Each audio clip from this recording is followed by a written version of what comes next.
கிறிஸ்துவில் பிரியமானவர்களே, ஆண்டவராகிய இயேசு கிறிஸ்துவின் நாமத்தில் உங்களை வாழ்த்துகிறேன். சங்கீதம் 25:10. அவருடைய பாதைகளெல்லாம் கிருபையும் சத்தியமும் ஆனவைகள். தேவனுடைய உடன்படிக்கையை கைக்கொள்ளுகிறவர்கள் மேல் அவருடைய கிருபையும் சத்தியமும் என்றென்றைக்கும் நிலைத்திருக்கும்.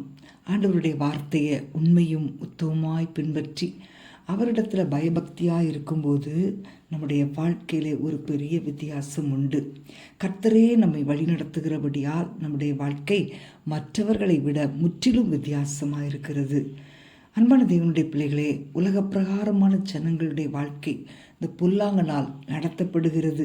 அவர்களுடைய மனதை நீங்கள் பார்த்தீங்கன்னா கேடுபாடுகள் நிறைந்ததாக இருக்கும். தாங்கள் செய்வதுதான் சரி அப்படின்னு நினைத்து செயல்படுவார்கள்.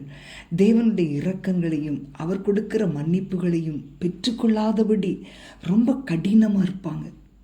அவர்களுடைய பாவங்கள் மன்னிக்கப்படும்படி தன்னுடைய ஜீவனை கொடுக்க ஆண்டவர் இந்த உலகத்திற்கு வந்தார் என்பதை அவங்க ஏற்றுக்கொள்ள மனசே இருக்காது.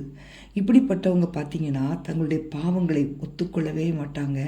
அதற்கு மாறாக நித்தியத்தை குறித்த எந்த விதமான பயமும் இல்லாமல் இந்த உலகத்தையும் அதன் இன்பங்களையும் அனுபவிக்க துடிப்பாங்க.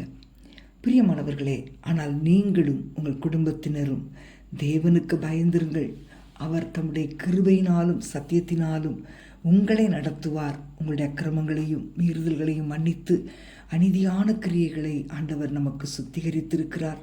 தேவனுடைய ராஜ்யத்திற்கும் மற்றவர்களுக்கும் ஆசீர்வாதமாக இருக்கும்படி தேவ அன்பு நம்மை மாற்றுகிறது. அவருடைய அன்பை நீங்கள் ருசித்தபடியால் நீங்கள் அவருக்கு விரோதமாய் பாவம் செய்ய விரும்ப மாட்டீர்கள். கர்த்தரே உங்களுடைய போதகரும் வழிகாட்டியுமாக இருக்கிறபடியால் நீதியின் பாதையிலே நீங்கள் நடப்பீர்கள். அவர் உங்கள் இரட்சிப்பின் தேவன். அவருடைய பாதத்தில் ஒவ்வொரு நாளும் காத்திருந்து அவருடைய கிருபையை நீங்கள் பெற்றுக்கொள்வீர்களா? அன்பின் ஆண்டவரே, உம்மை துதிக்கிறோம் அப்பா.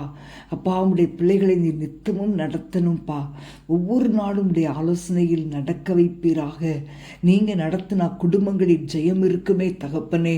நீங்கள் நடத்தினால் வனாந்தரத்தில் கூட குறைவில்லாதபடி வாழ வைப்பீரே. பிள்ளைகள் ஒவ்வொருவரை நடத்துங்கப்பா. பிள்ளைகளுடைய குடும்பங்களின் திருமண காரியங்களை நடத்துங்கப்பா.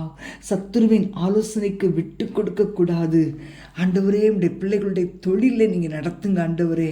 அதிசயமாய் நடத்துங்கப்பா. மகிமையான வழிகளில் நடத்துவீராக ஆண்டவரே. இம்மட்டும் காத்தவரே, இனிமேலும் நீர் காக்க வல்லவராயிருக்கிறீர். இம்மட்டும் நடத்தினவரே, உம்முடைய வழிகள் ஆச்சரியமானவைகள் அப்பா. எந்த சூழ்நிலையிலும் நீர் எங்களை கைவிடவே இல்லப்பா. எங்களை விட்டு தூரம் போகவே இல்லப்பா.